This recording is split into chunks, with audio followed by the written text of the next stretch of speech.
this directorate over time has undergone several researches.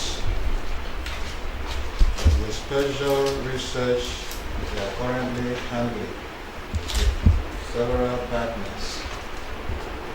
We have been on this work for some time. And we are here to seek advocacy, publicity, and information, the dissemination for what they have done over the time, the stage they have been able to attain in the research, and possibly what is left to be done and the benefit of this research work to the community. That is why the Directorate felt it necessary and the press be invited and briefed on exactly what they have done for effective mass publicity. I want to introduce the director and his team members. The director of the center of the Department of Geography to this university. He is the coordinator of the research project, as he will let us to know. He is the fifth director of this directorate, Directorate of International Programs.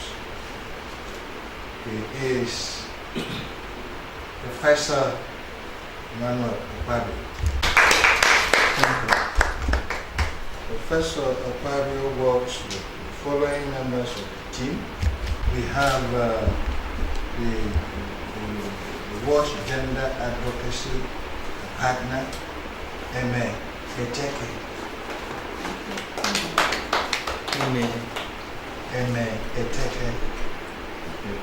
Then we have Etido Udofia, who is the consulting partner, Ministry of Rural Development. We have another team partner. He is Mr. Inyumon Ansa, partner. We have the MSc fellow. We use our postgraduate or our graduate students as the research persons involved in this work that is specialized in that angle of the academic. We have Itoro Omore. We have Inifon Basumo, as a team member. Then we have Onagon Christopher Omo. These are the team members. The pressmen normally introduce themselves in the media before we proceed. The Directorate of Information and Relations of this university. Thank you. Good morning, all. Good morning, sir. Prof. and members of the organization. My name is Dennis Roma. I write for Nigerian News Direct. My name is Patrick Ode. I represent the Punch newspapers. My name is Emiya Basimo. I write for Daily Trust newspapers. My name is Timothy Eko. I write for the Parents Parliament. Good morning all once again. Gentlemen of the press, I'm here, we are here as, on a project WaSH Gender. WaSH stands for Water, Sanitation and Hygiene. And we work on the aspect of gender, men and women of course. So the title of our chat now is Improving Access to Water, Sanitation and Hygiene for Women and Vulnerable Communities in Nigeria. what we are doing through our WaSH Gender project. Background. I welcome you to this briefing on the state of implementation of our project, WaSH Gender, in Akwa Ibom State. WaSH Gender is the IHE-Delft as Institute for Water Education, Water and Development Partnership Programs, financed by the Dutch Ministry of Foreign Affairs. Our project aims to address the question bordering on the relationship between gender and access to water, sanitation, and hygiene. For instance, how does being a man or woman shape the capacity to access water, sanitation, and hygiene in Nigeria? To what extent does access to WaSH services influence workload imbalance between men and women? In Nigeria, for instance, men and women experience access to WaSH services differently due to cultural traditions and geographical circumstances. Studies have shown women spend disproportionately more time than men, on average 5 hours a day, fetching water in parts of rural Nigeria, and are exposed to risk of physical harm, sexual abuse, and health-related challenges. Inadequate access to water exacerbates workload imbalances between men and women. For women, failure to achieve these socially expected responsibilities may trigger intimate partner conflicts and violence, including spousal quarrels and physical fight. Our project here formally took off on December 1, 2022, and will end in May 31, 2024. It is implemented through a consortium involving the academia, because the University of Uyo is one, government agencies, non-governmental organizations, and a private law firm, including the University of Uyo, Akwa Ibom State Rural Water and Sanitation, A.K. Ruwasan, Akwa Ibom State Water Company Limited. Of course, those two agencies are not here. They are not represented here because they called immediately when the confirmation that we were coming came, that they were out of the state on another project. So we have the Akwa Ibom State Ministry of Rural Development and Cooperative. Of course, the representative is here by name Etido. We have Development Impact Pathfinders Initiative, DevImpact. The representative is here, Eme Uteke, and Apiko Sunday LP. Apiko was here since the morning and later left because he had appointment with DFCC. And led by my humble self, of course. WaSH Gender is co-funded at 20% by consortium partners. That means whatever element of fund that we receive from IHE-Delft, the partners co-fund by 20%.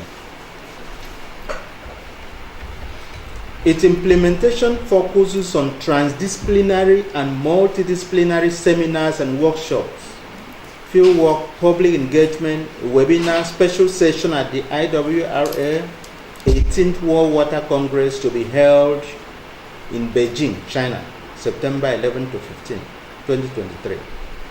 The project also fully supports 3 MSc fellows to facilitate capacity building and encourage generational knowledge transfer. Of course, the fellows are here. 2 of them are here, and Obo Omo is here, and Itoro Benedict. The 3rd one had occasion to travel. So, and then current awardees Okay, our MSc fellows work on different topics that are directly relevant to our research theme. Current awardees include Enobong Christopher Moore of the Department of Geography and Natural Resources Management, University of Uyo. Enobong is working on workload imbalances and associated consequences in access to WaSH services between men and women in Akwa Ibom State. Itoro David is incidentally not here, also from Geography.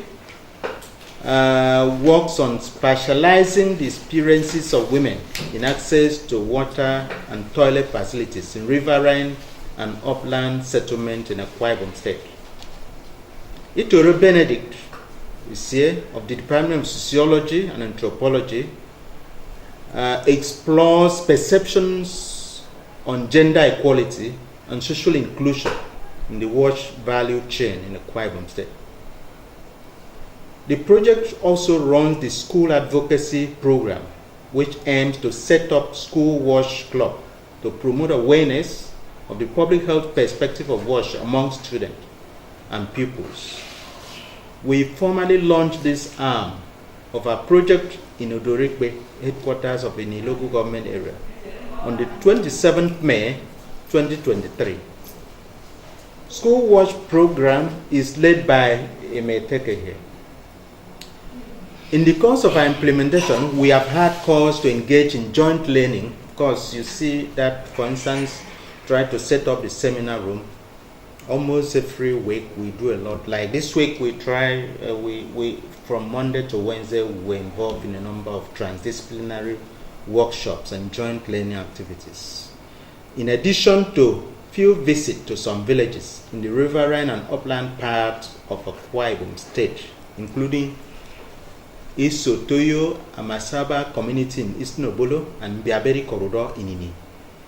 We found out that the distribution of WaSH infrastructures and services, who get access to what infrastructure and services, is shaped by political and institutional processes and reinforced by socio-cultural factors and environmental conditions. Publicly funded WaSH infrastructures are severely limited in settlement experiencing difficult environmental conditions. Available ones are either dysfunctional, abandoned, or overgrown with weed and have never been put to use.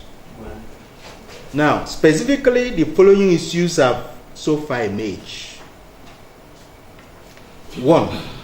Access to WaSH, particularly among the upland and riverine communities, is extremely poor. There is practically no improved drinking water source.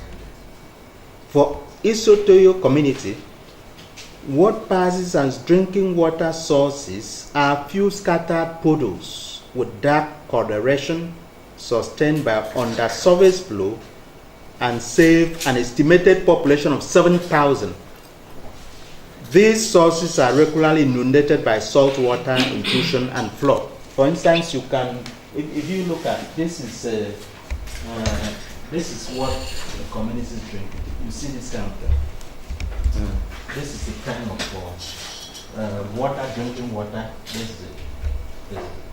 If you go this place, I mean, you see something yourself, and this is from the Biaberi corridor, the only source of stream that saves over 7,000 people. The only source of stream that saves over 7,000 people. You see this one in Eastern Obolo. And then sanitation is at its worst in this community. The poorly developed and marshy soil cannot sustain pit latrine. Open defecation is widespread. The community, however, designated 2 major spots close to the available water body for open defecation, separately for males and females. These 2 spots are regularly inundated by flooding and tidal waves that end up massively contaminating the available drinking water source. For instance, in terms of toilet, you see this place? This point this is what is designated. So you have two of these. One for the male and another one for the female. So personally, at team, when we went there, you could not even go because you'll be stuck in the mud. So this is what people use. And during rain, in the rainy season, you see suddenly this will be inundated with blood water and will turn to first get this place contaminated. So that is common in that kind of community in terms of sanitation.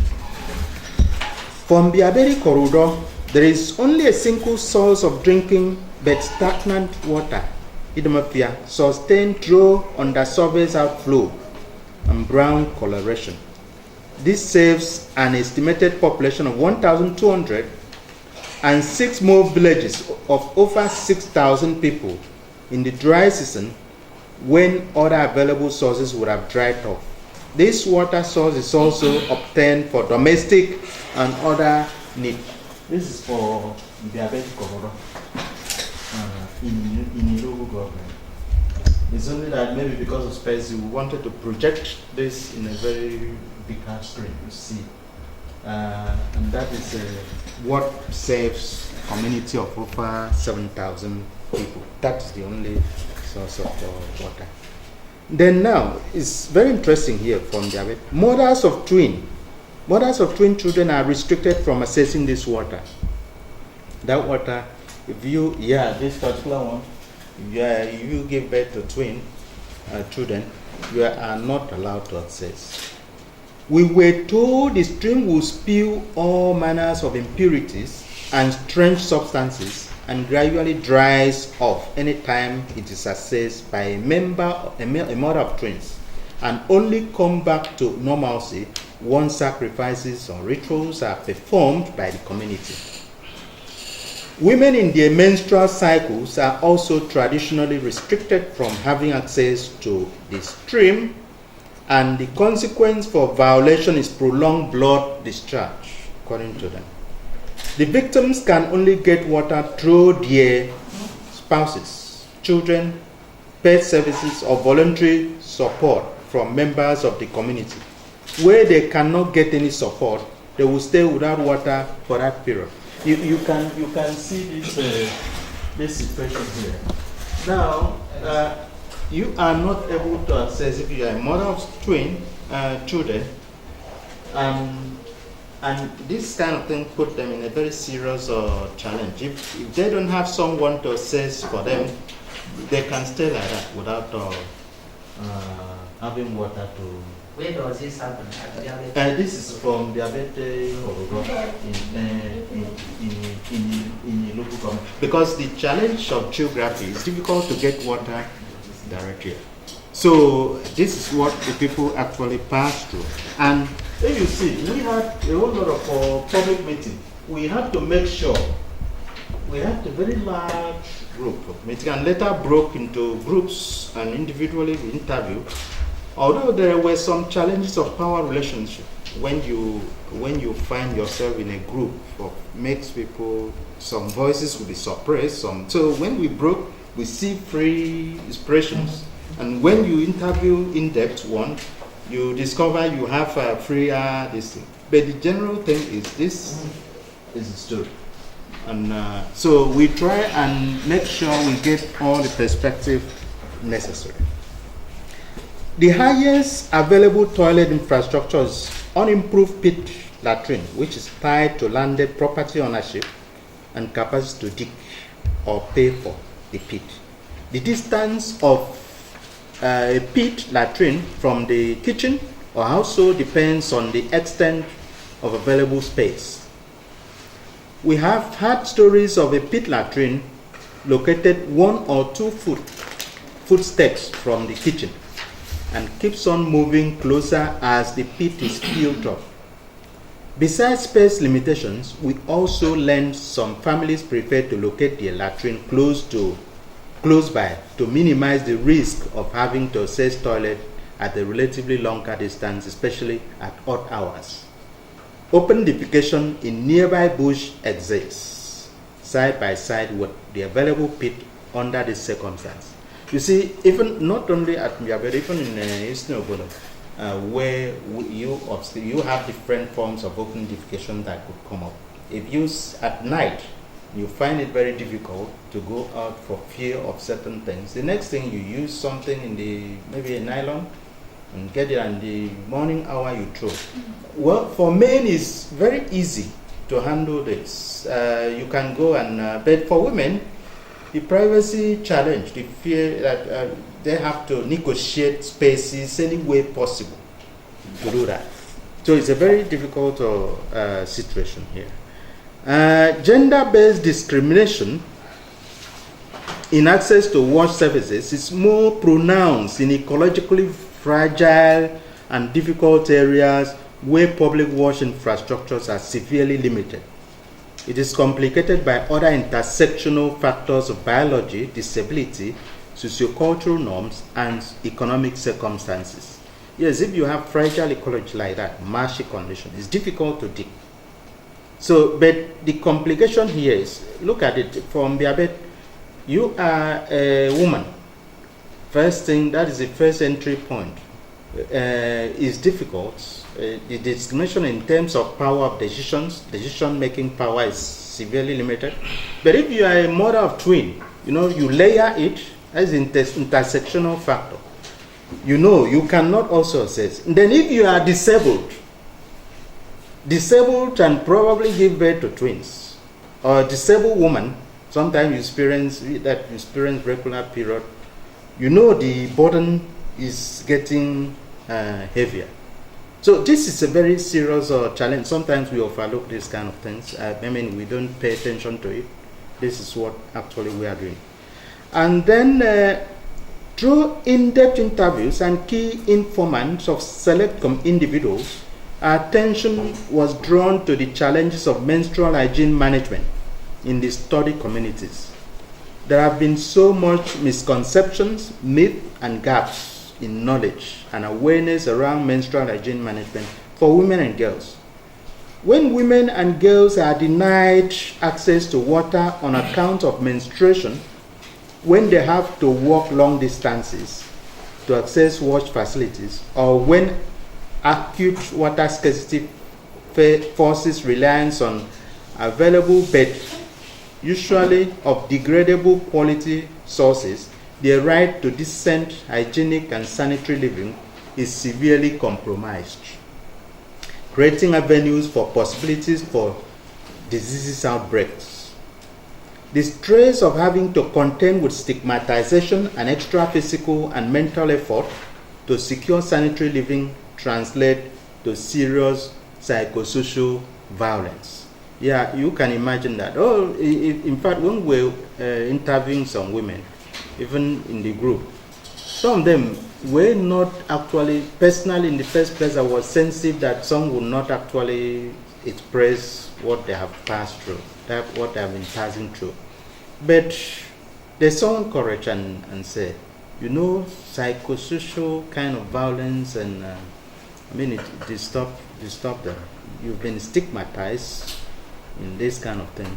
And menstrual hygiene management, which need water in adequate quantity, you don't have access to. You can imagine what you pass through.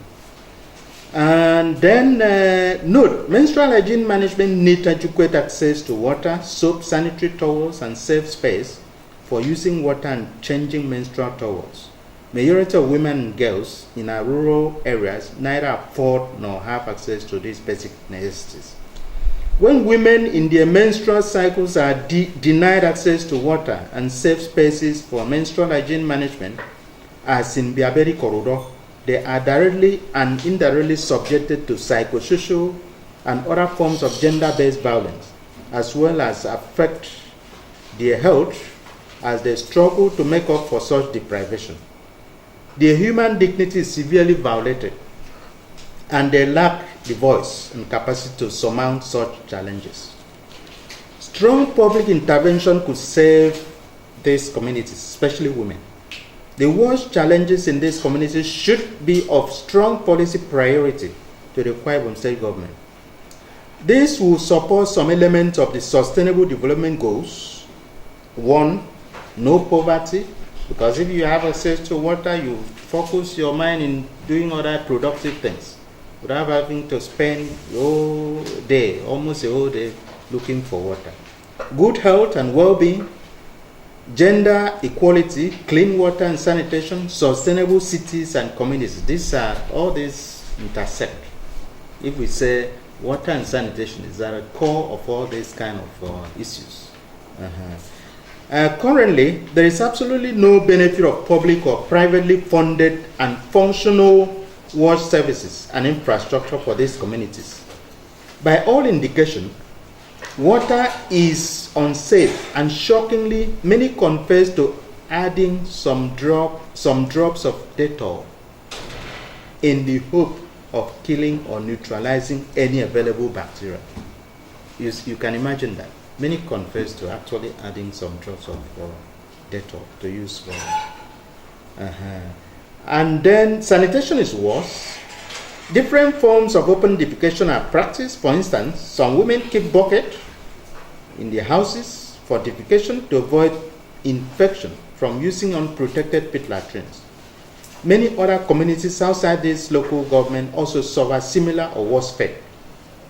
It is quite easy to pin blames on these communities for some discriminatory and gender-based sociocultural practices that tend to work against women from gaining access to available WaSH facilities and services.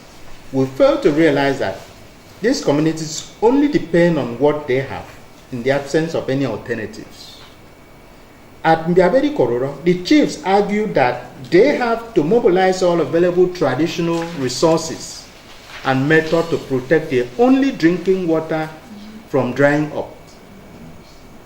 Multiple public investment in the provision of drinking water facilities could catalyze the disappearance of some of the discriminatory gender-based sociocultural practices. You see that scenario. It's easy for us to say, oh, this community, these people are very wicked. How can they do this to women and that? But just imagine yourself. You have one single source of water, no alternative. And so nothing like exposure to knowledge to do these kind of things. But what you do is what you have come to see. You sustain. This thing is practiced so that this thing will be safe for us.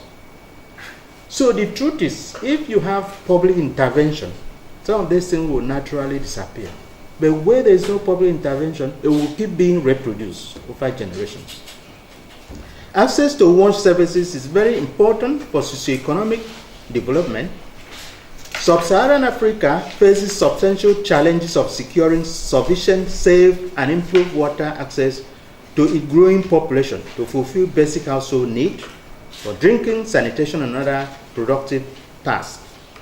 According to WHO UNICEF 2010 estimate, Sub-Saharan Africa faces the greatest challenge in increasing the use of improved drinking water facilities, with 37% of the 884 million people that still use unimproved sources sources living in the region. I have done a lot of WaSH issues in Sub-Saharan Africa, in many countries. In fact, the latest I was involved in Malawi, trying to note some of these challenges are also common there. The problem is the awareness perspective is not very clear, in the sense that people just come to see this and they reproduce, and public health value is not actually appreciated. They say, oh, water, sanitation, and cause development. People don't actually can understand because they have to fill their tummy first. So it's the state that holds the power to handle this kind and solve this problem, as is happening in Western industrialized countries. The risk of water insecurity challenge in Sub-Saharan Africa is exacerbated by interrelated factors touching on climate change impacts, pollution of available sources, economic difficulties, and institutional challenges that limit individual and public capacities for access and infrastructural development, among others. A lack of access to WaSH constrain women, girls, and other vulnerable individuals from engaging in economic activities and educational processes. The state should evolve evidence-based policies and strategic programs that first acknowledge the challenges of gender-based discrimination and access to WaSH services, and follow it up by taking steps to close existing gaps in this and other communities. We thank the Akwa Ibom State Government for creating a specialized ministry to be responsible for water resources and sanitation. Of course, the impact of what we've been doing around WaSH probably must have filtered into the public sector and make creating that, because even when I was assembling some ministries, public ministries, Ministry of Water Resources at Abuja, Ministry of Environment and Health, my perspective is those ministries, they receive a lot of funds from multilateral agencies. And when you come here, you don't have Ministry of Water and Sanitation. So it means you are not actually connected, linked with the flow. So when I saw that, we've been advocating this. When I saw that coming, I said, this man actually is smart to think that way. It also depends on who drives the ministry, probably, to make sure it can leverage on whatever happens. This is long overdue. The ministry is long overdue. And we strongly believe the new Ministry of Water Resources and Sanitation will evolve clearer, longer-term and sustainable policy and institutional plans, as well as network and engage effectively with the relevant federal ministries and multilateral agencies, including the UNICEF, to leverage available global, regional, and national funding support and other institutional resources to improve on what services need for our people, especially women and vulnerable communities. We strongly believe in capacity building for our children and early career scholars. This explains the necessity for WaSH Club and postgraduate scholarship. This is to encourage transgenerational knowledge transfer, and our WaSH advocacy arm is moving from schools to translate this idea into reality. And in fact, I really commend the effort of Eme. She has been moving with our team, moving from school to set up WaSH clubs. And each time when we go, we discover the children, the excitement, the enthusiasm. That shows they actually don't understand this kind of thing. To the point, there's one school they went, and this, after being told all this, the children were quick to point out certain waste heaps somewhere. So this kind of thing would, you see, that kind of momentum is trying to gather because of what we are trying to do. We will use the remaining month to focus on public engagement, workshop, and a webinar, follow-up field work, and further dissemination of findings. We encourage you in the media to support this noble project by giving wider coverage, publicity, and contribute to general enlightenment and public awareness. Honestly, in this kind of situation, the media partners a lot. We were on Tangsio FM phone-in program, for instance, and when we explain this, what people phone in to be setting example of what happened around their places, and then, it opens a lot of things. To the point, we almost deviated from what it said. No, this one will be next time when we go. So the media has very serious responsibility to partner in this advocacy, this project. And then finally, we want to use the opportunity to thank the Vice Chancellor, Professor Nyaudo Dayo, for providing the necessary administrative, logistical, and other forms of support for implementation of this important existential and public health project.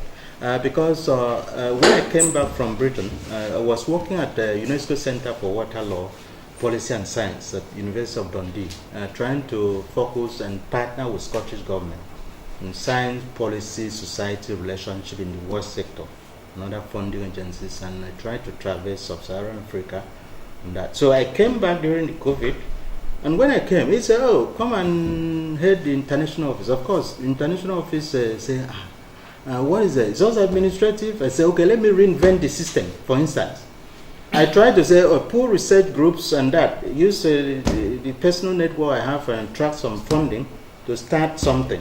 to build capacity. And one of those things is what we are doing. We are also having other things in the pipeline. I think what I'm trying to emphasize is take someone who has a vision to build a system that actually looks for someone who can handle and deliver. And I really appreciate his effort in trying to do this. He gives us space, encourages us, even the media chat, he actually encourages us very, very strongly, to the point of even going as far as calling the director of WaSH, say, make sure power is available in this place. So he has done very, very much. Thank you very much, gentlemen of the press. And I want to re-emphasize the IHE-Delft Water and Development Partnership Program, financed by the Dutch Ministry of Foreign Affairs, provided support to our WaSH Gender project. And I will, at this point, leave me to say a little in a nutshell about the school advocacy arm, the WaSH Gender listing. Just in a maybe 1 or 2 minutes, and then the WaSH Gender School Advocacy Program is all about building a transgenerational capacity in children in this WaSH area. So we launched we flagged off the club on the 27th of May, like our director earlier said, at Dorikbe. And we are partnering also with the Akwa Ibom State Ministry of Education, because we had to seek for the approval since we want to build capacity and something that is going to be sustainable. So we had to go to the school system to institute it. So that was what took us to the Ministry of Education, and we got the approval. So we are partnering with the Akwa Ibom State Ministry of Education. We're running it in schools. So far, we've been able to establish the club in 2 schools, one in Uyo, one in the local government area. So when we go to school, we have a session with all the students and, the pupils. Though we have the approval to cover both the primary and the secondary schools in the state, but we are starting with the primaries first. So when we go to school, we meet the head of school with a letter from the Ministry of Education, and incidentally, we always have the whole pupils, indicating interest to be part of the club. Yes. So when we have a session with the children and we do demonstration, we also donate a mini water station to the schools we go. And to make this program sustainable, we create leadership in the school system. We also have a teacher coordinator in the school, because that's how we are going to make it sustainable. So even one of the schools we went to, the children drew attention to a garbage dump that is located just right in front of the school gate. So they even went as far as designing placards with inscriptions like this smell is not good for our health, teach us to learn by example, Akwa Ibom State is the cleanest, so they have gone to this, has actually raised the consciousness of children to environmental issues related to water, sanitation, and hygiene.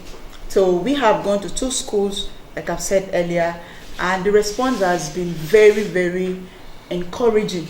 The children are so eager to ask questions. The simple thing as washing hands, it could be so simple that you don't really know that it's an art that should be learned.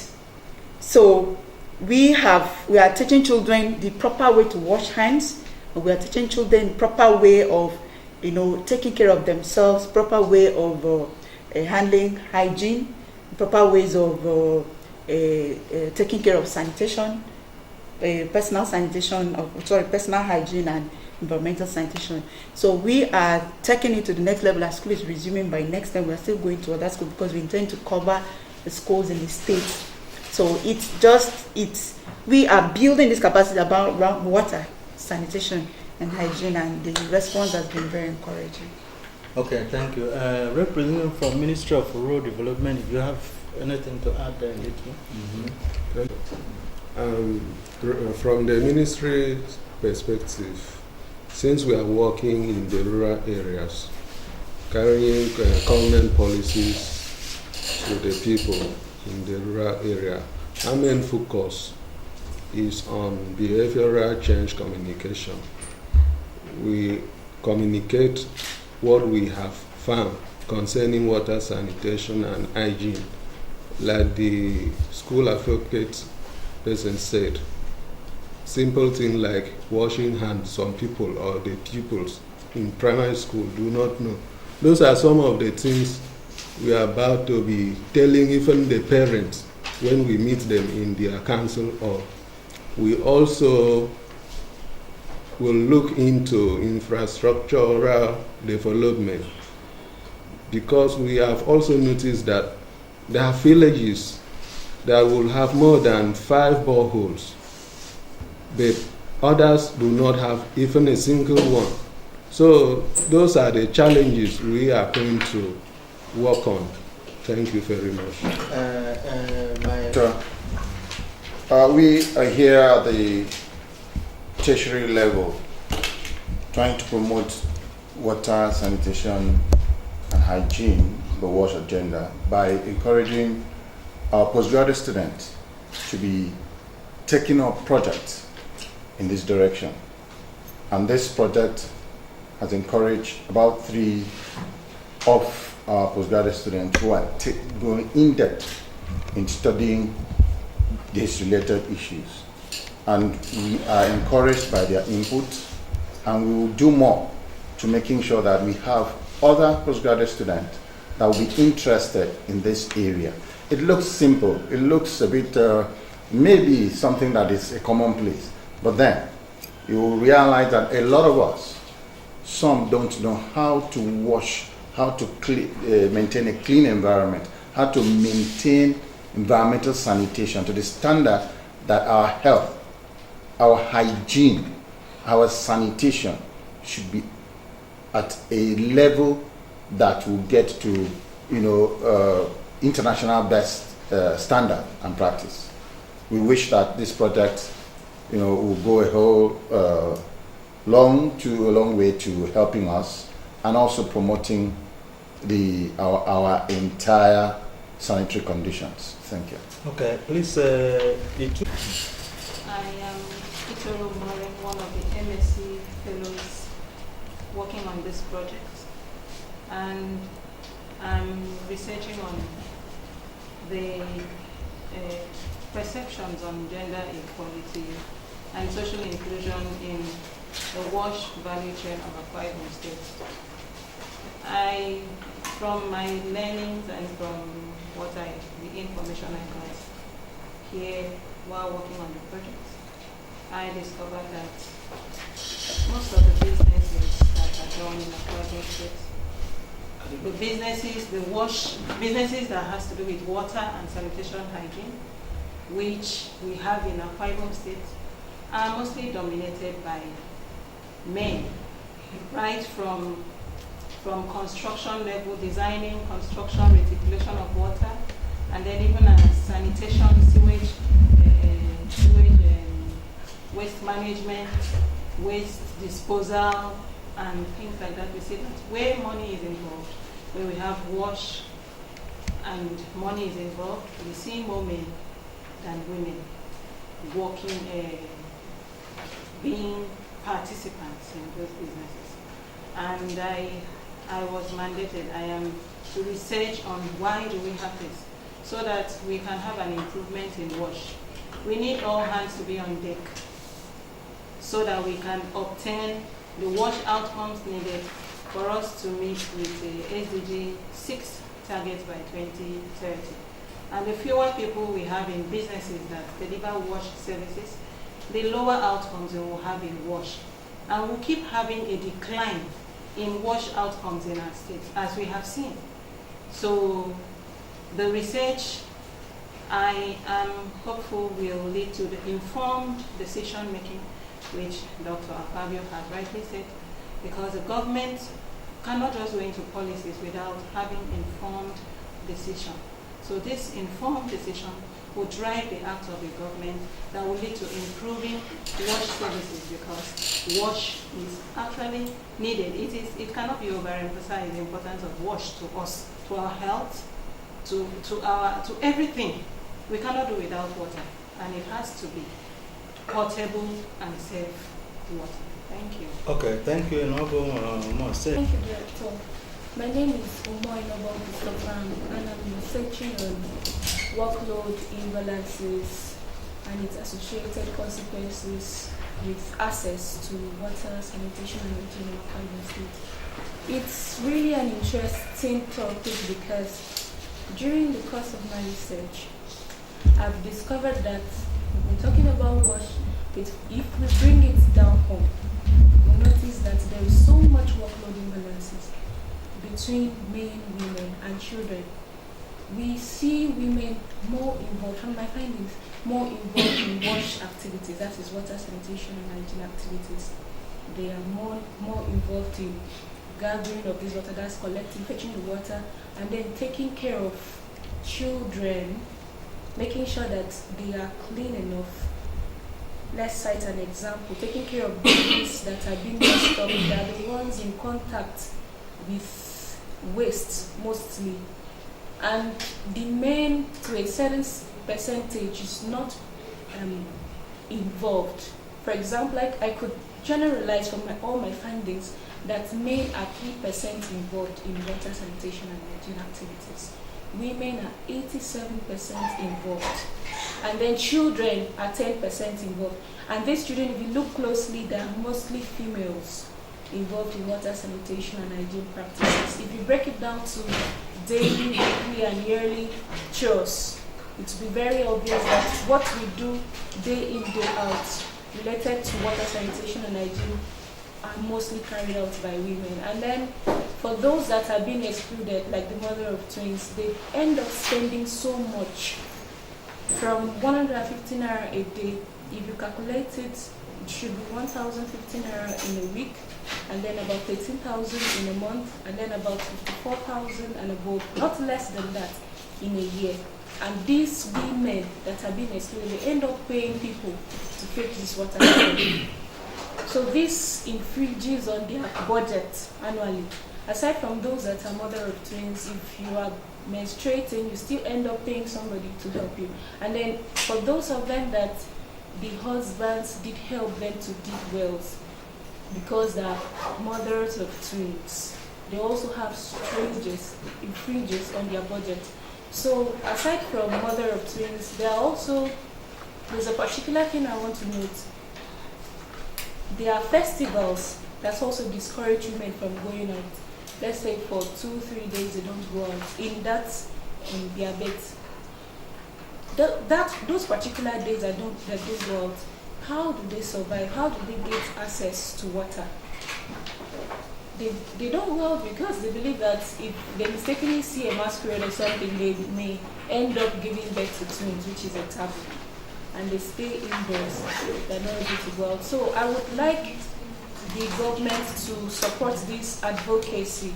We need to speak to these. We need to go around these villages advocating, and then the worst part of it is that the citizens of this community, the women most especially, they see nothing wrong with this discrimination. So we need to enlighten them and also help them. Thank you. Thank you very much. Thank you very much. As said, my name is Umani Basi, member of the WaSH Gender team that is into the school advocacy. So going around to schools to talk to the children, also to let them know that hygiene is everybody's responsibility, and letting them to know that they are the one, it is their responsibility and their right to adopt the measures of personal hygiene to promote their health. Because if they grow up with that consciousness, to help them to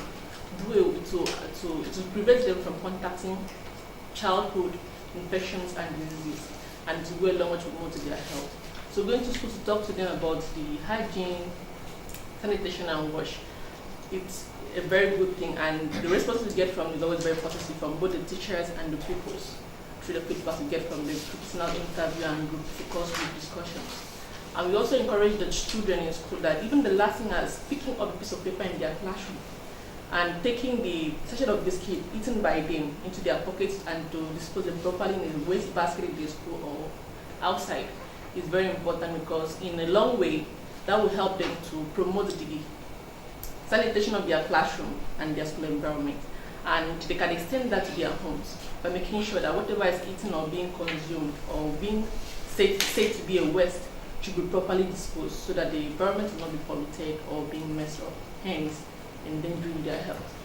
Thank you very much. Thank you very much. Our team will go to Beijing because we hold a special session on this project in Beijing, and we feature some speakers from different parts of the world, and we also will share our findings and use it to dialogue with a number of network with a number of organizations, including funding agencies and colleagues, which we hope in the long term will encourage more dialogue, academic collaboration, and exchanges, and more grants projects to see how to intervene.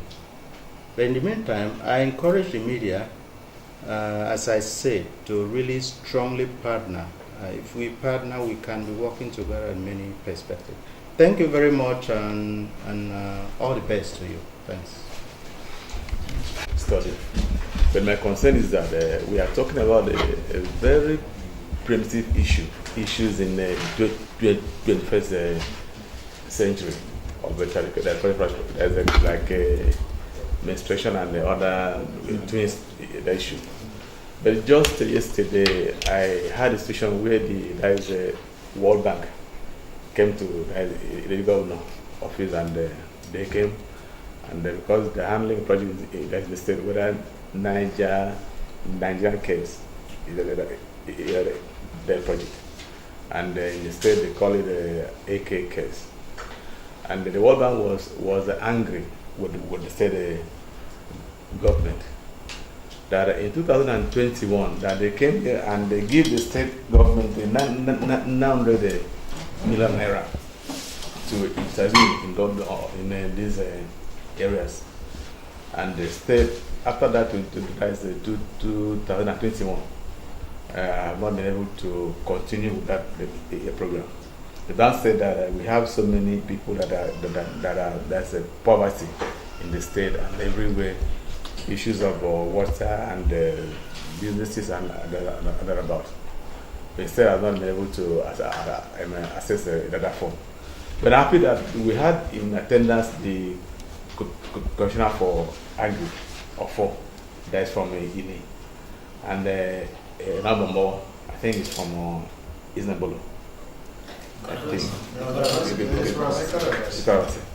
So I know that every research that you carry out must have a solution, because you have a problem, get a solution. Now, is there no way, because the World Bank is saying that there are funds in the state, there are funds available.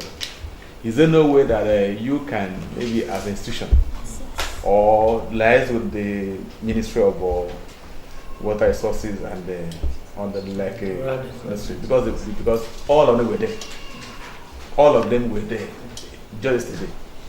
They know that you can allow them to ensure that whatever funding government should do, because if a woman is being not allowed to go to the community stream, government can set up maybe a borehole from the city state. Some going to have 5, some that doesn't have any. There's no way that association, that you or can liaise with the relevant ministries of the state to link up with a World Bank, because there are funds, blueprints are there. Thank you very much, Timothy, for that question. One has to do in anything is to look for evidence first. And that is academic perspective. We are learning a lot of things. And after the evidence, the next thing is intervention. And of course, I have stated in my text here that, for instance, in that area, it needs massive public intervention. So I know the state government actually has tried. The state government has tried quite a lot, but I think the important thing is the evidence has to be brought out, as we are doing. And WaSH gender here. It's a project that will last up to that, but I've had a team of researchers in this and related area that we can handle anything and partner with any organizations or government to solve some problems, if provided there is that commitment, political commitment, which I've seen, for instance, for the current governor to set up Minister of Water and Sanitation. That shows there is a political commitment there to handle that. So the next thing is to see how that commitment will be translated into reality. So we are open for partnership. Okay, let me use something like that. That's a guide now. Yeah, it's kind of communication and engagement with some individuals related to government, associated with government.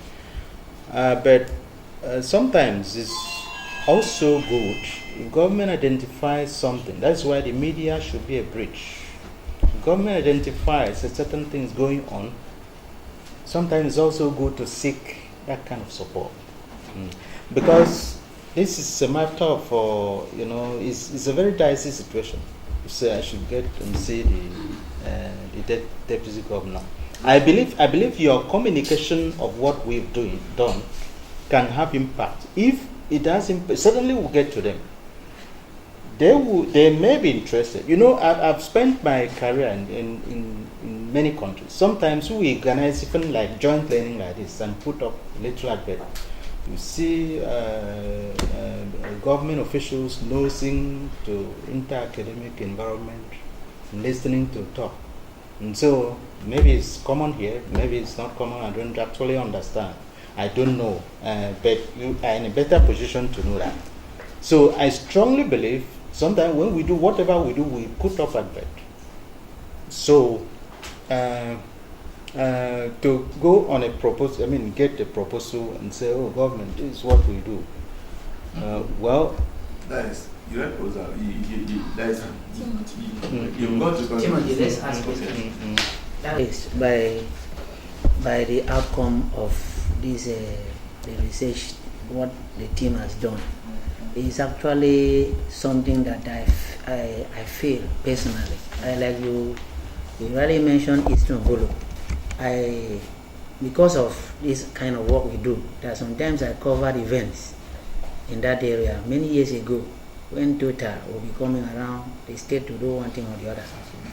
So I wanted to drink water in Eastern Volo. And as a journalist, I just like the area. But when I saw the water, I was afraid to take anything there. The water is a color, very dangerous kind of. If you see, you'll be afraid whether people are drinking this water. So for this team to have gone up to that level means you are really doing a nice work. And my worry, like in Biabet, Ikorodo, something like that, and vis-a-vis other places in Akwa Ibom, and Nigeria at large, is my worry is about the cultural practices that is really affecting women.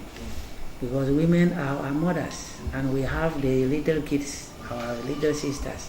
So if this kind of thing continues, then what is the essence of having a modern government in the 21st century? So my question will be, having gone to see these things by yourself and bringing up, I know that we will pick up from here. That's why I'm asking this question.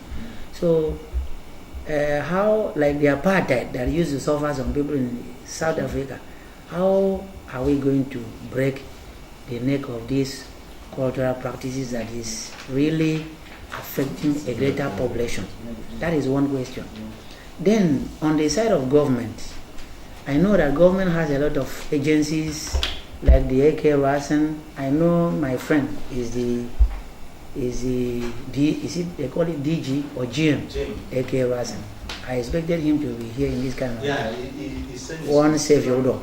Yes, he's my friend, and I know his effort in trying to, ensure that we fight against open defecation. He has been talking about it in places like Ikono, Ini, and Nsretai. So, government has a lot of budget, my friend just mentioned that the World Bank, when they came yesterday, were annoyed with the state government. Are we really sure that a lot of money that has been given to the state government, that the government has been using this money for these particular challenges that we have? Or they simply get this money and use it. Last year, before the outgone administration, I visited Minister of Economic Development. We were following up a report that the money that comes in for AKKs ended up in the private pocket of close relations of the commissioner of that ministry. And he has been returned again. A lot of grants have been sent to Akwa Ibom State government under different names. Do we access this money? If money has been given for sanitation, water, and any other, are we sure this money gets to these programs to be executed by the state government? So you people have to trigger a struggle. We will take the struggle from there. We are media. So in summary, tell us what this research team really want government to do. In summary, so that we know what to do. Okay. First question you asked about breaking cultural practice barriers. It's not only in Akwa Ibom. As I have told you, I've worked in many countries in sub-Saharan Africa, even in Asia. They have a whole range of. Sometimes some cultures share. For instance, when I went to northern part of Malawi, I observed a situation whereby the the daughter-in-law cannot share the same pitch latrine with the father-in-law. Where In Zimba, that community is called Zimba. And if you can imagine, so that means where the father-in-law is there, the daughter-in-law cannot. So in that case, the daughter-in-law has to look for places in the bush to be defecating. So if there's no resource to dig a different toilet. So if I tell you different, I have serious experience. I worked on this water sanitation and hygiene. I've worked in Japan, worked in Germany, worked in Britain, worked in many parts of sub-Saharan Africa. So not even in the United States. I could remember I wrote a paper, the Water Institute of North Carolina called me and gave me an award. I used to be visiting them and giving series of lectures on that. So it's not in Akwa Ibom alone. And you've said something about money coming, probably not spent. I would not know because I'm not in politics. Something about is you the responsibility of the media to actually scrutinize public budget in any way. So it's not my duty to go and ask government what to use and what to. My duty, as you said, summarized, is to see how to solve a problem. And this is the problem we are trying to solve by providing evidence. And this evidence is for you to actually reproduce, project it, disseminate it. I always say, anywhere I go, if we want to call like a seminar now, I worked in many universities, and then you call just 5 people sitting in a seminar, the media blows it up. That is, so it doesn't matter whether 2 people sit in a seminar presentation, it doesn't matter, but the media will actually make that everyone will know what actually happens. So actually your duty to actually do that. But if we have in a society, there's what we call science policy society relationship. And actually I developed my new research interest in that. That is why when I was a visiting scholar to a research scientist to Scottish government water industry team, this is what I was trying to advise the Scottish government on sub-Saharan Africa issues. So that kind of relationship has to be cultivated. For instance, if you have maybe a public agency, do they pigeonhole themselves around certain things? Or do they go out to scout for knowledge? The evidence we are trying to produce, if the evidence is okay, you say, okay, let's discuss how we solve this problem. We can provide expert advice for you. And this is exactly. It's not. I remember far back when I was called to give a talk at Ibom.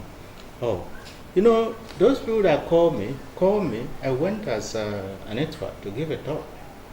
So one public official will come. Oh, wait, let this one finish. After finishing, he goes. Another one, wait, let this one finish. After finishing, I say, then what will be the benefit of this talk if every politician, everyone in charge of agency will come and introduce something and we're not listening to the evidence I have for them to initiate, use it, and form public policies?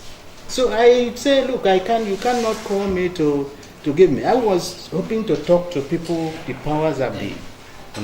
So this is this scenario. Probably it's not happening here. I'm not a politician. I don't know. I'm a scientist. So I provide reference, and if you are keen on developing, come, let's talk. And if you are actually, like the professor, a vice chancellor here, call me. Ordinarily, international office administrative, I will sit down and say, we don't have that.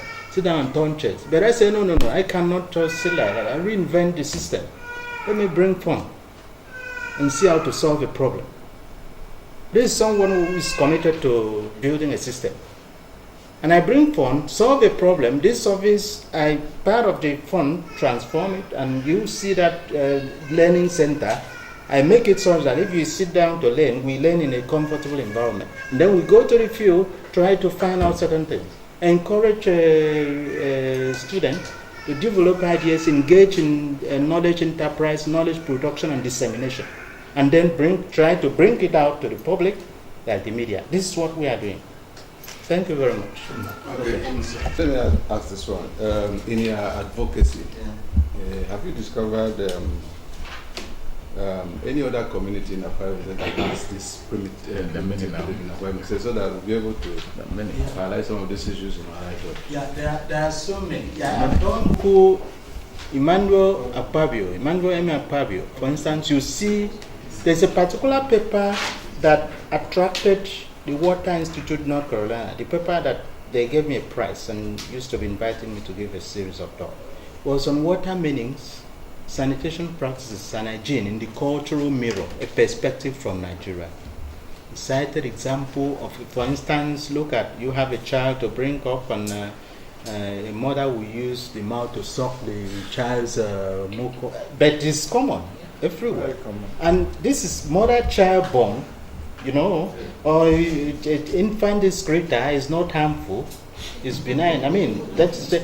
But in Pakistan, this kind of thing is also, or you allow the child to explore the earth. And if someone is looking for the fruit of the womb, no matter how dirty the child is, you have to cuddle and take care of this kind of. There are things, that everyday things taken for granted. It's only if research attention is not focused on. In every part of Akwa Ibom here, they have, and then not only Akwa Ibom, every part of Nigeria. If another area will tell you their story, you don't say, So what is actually happening is we need more evidence. It's not only here, in Asia, you still have it. Even in developed countries, there are certain practices that are very common. We need more evidence, and this is what a society exists, government exists. Try to fund education research, so that research will churn out evidence, and this evidence will help in policy practices and program implementation. This is that. Thank you. Oh, please. Yeah, 6 questions. So, I have one more. And we talked about evidence, so that's what I will need from you. Yeah. One of the questions, first of all, let me commend you and your team. You're doing a great work. And I like the aspect of your water, as improving access to water, because I did a project, an investigation in Eco community last year. They don't have water. All communities, they don't have water. So one of my questions, let me just start with the first question. How are you addressing the cultural roles associated with women having more access to water than the men to mitigate this risk? You talk about mitigating risk. So how do you address these cultural roles? What are you doing in that regard? That's the first question. Okay. Then number 2, have you considered the safety of water? I mentioned eco community. I did an investigation from. I took their water. It's not even the stream water. It's borehole, and I took it to water company for analysis. And the result of that water showed that the water is not drinkable. And even a doctor did an analysis of that report and said that if they drink their water, they have so many health challenges, even that will affect the baby in the womb. So what is your agency doing in this regard? I know you're talking about access to water, but how about the safety of the water? They have access to water, but how clean is the water for them to drink? Then number 3, your project ends in 2024. So give us the data of your success story. Then also the communities that your project has covered so far since you started in Akwa Ibom State. Then also, your project is gender-based. So I want you to look at the issue of inclusivity when it comes to women that are physically challenged. So how does your project help women that are physically challenged in accessing water? And then I think the last one, how does the project factor in? I want to believe as you're doing the project, you also have plans to probably provide facilities for water, easy access to water. So how are you planning to factor in the issue of climate change when you're suggesting facilities to governments for a particular community to help them get clean water? Thank you very much. Thank you very much for each very many. Let me start by the aspect of water safety. Actually, our research is not into testing water. Of course, by mere looking at evidence, you can see something. But I want to also tell you that you are in an urban area. You don't have the impression that the water you drink is safe. It's not. I always tell people, for instance, a huge area I can talk on. For instance, borehole, you drink borehole, and then if you drink borehole here, you think it's safe. The water in my village, which is not safe, you fail to realize that people who are owning this borehole really wash the tank. They really wash the pump. They really treat the so, and it builds up. Let me share an example here. I live somewhere in Ngwaniba here, Etimokunusa. Then I used to pay with 6 flat story building. I used to pay for washing the tank on behalf of every 6 months I do that. Later I travel to Japan and spend 2 years. Then when I came back, I just climbed to see the tank, open the tank, close, see toad, see millipede, see a whole lot of things. Inside was closed, so those things formed. And this is what people drink. Then what of those you buy water from? Do they remember to even wash the tank? They don't. So I spend money again, clean those things. And the issue is, if you impound water into a certain cover, even plastic, for 1 week, go and see what will happen. Then how much more? I talk with some people in my department. They say, oh, in the village, how can I drink that kind of? No. Here we drink clean water. Who tells you? In my village, there's no chemical farming, nothing. The stream we drink is even very, very clean.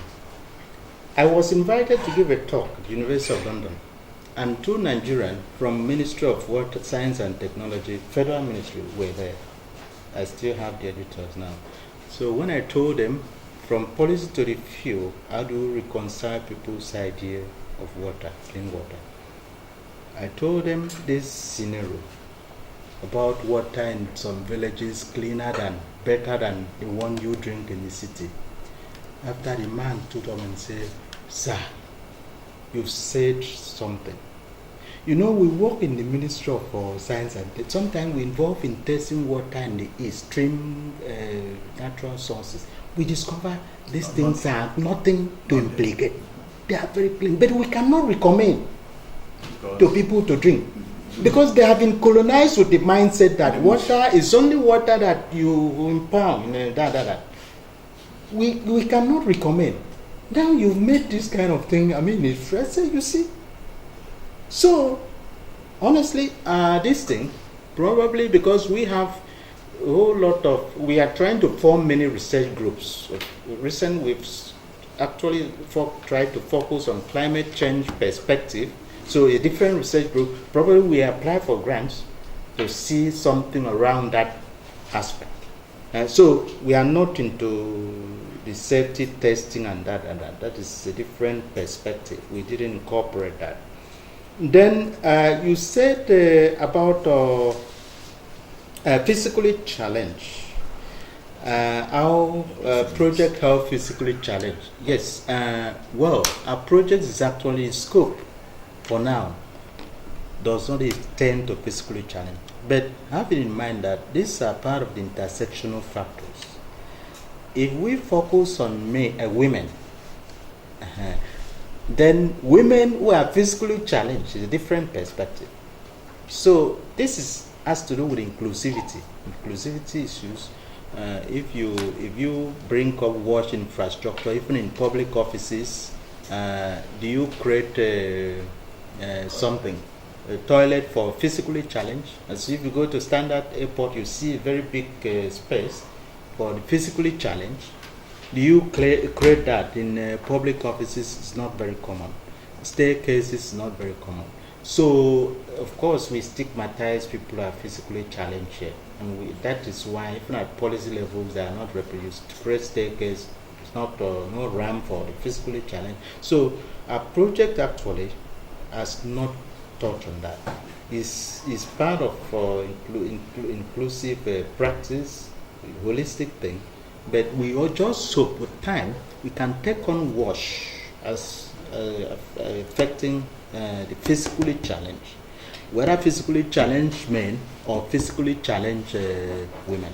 So, and then the planning to factor in climate change. Yes, as I said, climate change has been a huge issue these days, which sometimes if you have excessive flooding, you see some toilet will be washed up and go into people's house. Even the gutters, we have unusual flooding.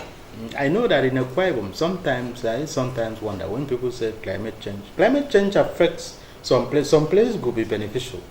But yes, sometimes I say maybe land use practices.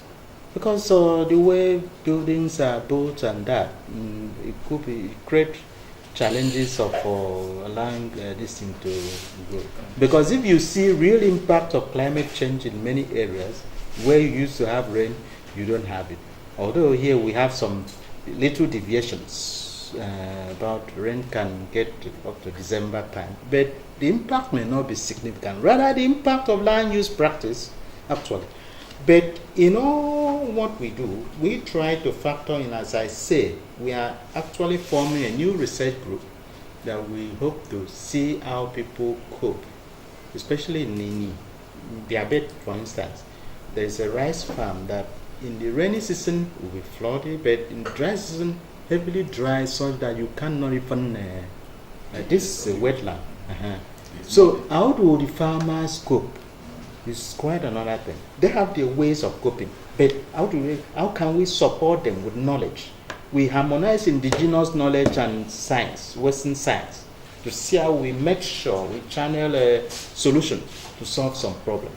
So it's quite another area you've raised. Before you raise it, these are what we have, and there is another perspective. You say success stories of the project, and the communities we cover. Of course, we said we mark out to cover Istunobolo and Ibono and Imbiaberikwe. These are the communities we mark out to cover because of differences in geographical circumstances. Upland region, riverine area. We wanted to compare that and compare experiences of people. So success stories so far, we've been able to maybe get the people, sometimes we get the people to be aware of certain things by holding meetings. Of course, you cannot, in meetings you see situations of power relationship. playing out. Some voices get suppressed and that. So we may not actually say the success story translates to improvement on the people, but it will be in the long term of behavioral change when you are aware of certain things, what should be done. But as in Biabet, to some extent it may be difficult because this is the only source of water they have. And you say all sort of things, it may be very difficult to think such the way they used to mobilize and get this thing in order is that. But another success story is we are carrying this to transfer knowledge, build capacity. So we funded some project MS postgraduate student. The school WaSH is actually working, and many people are taking up, as my colleague said, researches on WaSH. WaSH Itato traded areas, not known. Many people are coming out to do WaSH, and our team is so large, people get interested. Some will say, oh, my eyes are open about this. And so these are the success stories we are actually counting on. So building capacity is very, very important. And when we keep doing this, our duty to say addressing these cultural or issues of men, women, it's just for us to do this. Bring the evidence, and public agencies can do their best. And once you do your best, I keep telling people, if you were a white man's country, it's like at a certain point you want to go to Calabar. They say, oh, there is flood. Water has inundated the road. You cannot. So, Ndem, all this Mame spirit is around. In a normal country, they will not. They say, okay, Mame spirit operate. They'll project bridge from here to the sky. And so when you drive from this side, you start I noticed that in many countries, including Switzerland, overhead BM, that no matter the volume of the water, I cannot touch that bridge. They say, okay, Mama Spirit, operate, let us do. So this modern era, the state can do that. Problem just coming again because I know that it's a community-based the NGOs and people are there. Yeah. Because you are more of in the right theory, the practical. Yeah. Where you need a group, a team that should go into community and maybe try to get assistance from government. And what effort have been made to ensure that when you went to Eric Ogoro, they discovered that they do not have a good source of drinking water.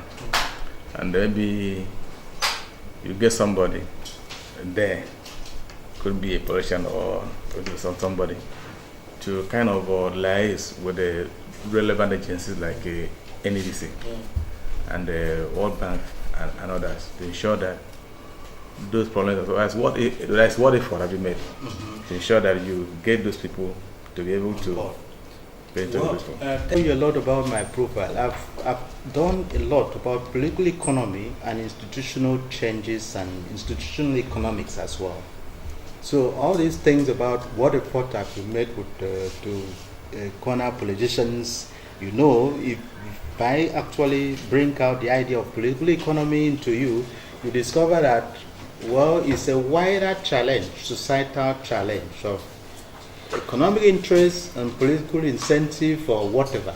So I don't want to trade in that perspective. If I trade in that perspective, maybe a private conversation, not something in the media I put up. So the important thing is political commitment should be there. We should start to develop honesty about development. We have to be frank about our best. What form of progress do we need? What form of development do we need? And who are those involved? Who are those driving change and development in our society? So it's a wider problem, a wider issue that border on wider political, economic, institutional issue. I have had my experiences. I do interact with people. Like, for instance, when you said solution bring, at a little level, for instance, when going to Isnobulo, we are trying to see how to develop local ways of harnessing local knowledges. For instance, if you use charcoal, you can filter this. If you use gravel, you can filter this water. It makes it to that we try to see how to get the communities to be aware of this thing, and then organize inter-community workshops to train people. This is at own modest level. The funding agency does not give us say you should intervene. They are keen on developing evidence. They don't. It's outside the scope. That is exactly. Thank you. Yeah. Okay. In the area of school advocacy, you're taking your advocacy to schools.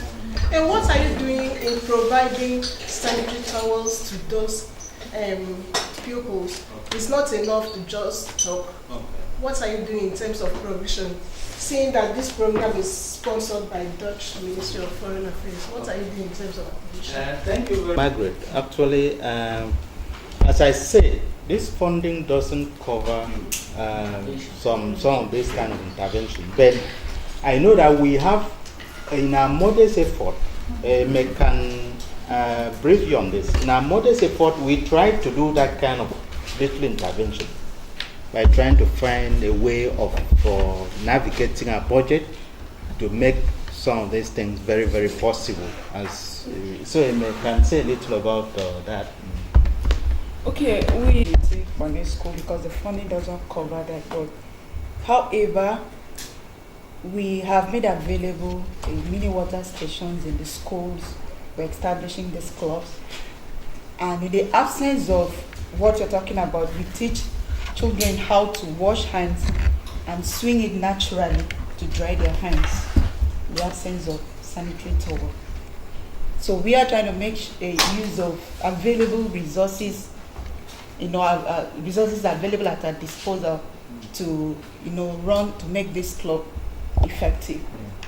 You may not need sanitary towel to dry your hand. It's like if you're going to a fast food, okay, go and wash your hands, and if the dryer is not functioning, you can actually swing your hands and it dries off. So that's what we teach them, the absence of that. Yeah, that's because the greatest intervention one can offer is to build capacity, knowledge capacity, awareness capacity. That is one greatest intervention that we can do at this modest level. Maybe if any organization or individual deem fit, can say, oh, let's engage a team like this to see how to do certain things. That could work, or could work. Very soon. But this funding has very limited scope.